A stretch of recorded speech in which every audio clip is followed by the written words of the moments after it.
Hi, Josh. Hi, Amanda. What are we talking about today? I thought we would talk about non-compete agreements. Non-competes affect so many employees in Connecticut, from executives to hourly workers, and literally everyone in between. There are some changes that are being proposed to the Connecticut State Legislature this year for consideration. Thought maybe you could share with us what those changes are and how Connecticut employees could potentially support this bill. You're right that non-competes are a big issue for all kinds of Connecticut employees. The latest data suggests that nearly 40% of working people are governed by some form of non-compete. And that's true in almost every profession. And for almost every profession, with almost no exception, Connecticut law does not provide any certainty for those people about whether their non-compete is enforceable or not. It's very difficult for even a trained employment lawyer like us to look at a non-compete and know whether that employee is actually going to have to follow it or not. That leads in turn to employees being afraid to leave their jobs and take a new job because they don't know whether they're going to get sued by their prior employer. And that's a real problem.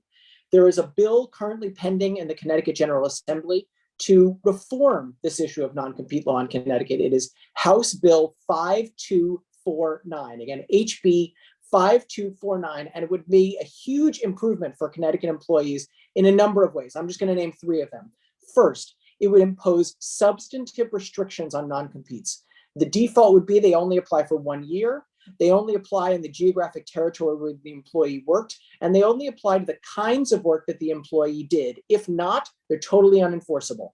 Second, there would be restrictions on the income of employees who can be susceptible to non-competes. The folks at the lowest end of the income spectrum, those who make less than 3 times the minimum wage, non-competes would not be allowed at all for those employees.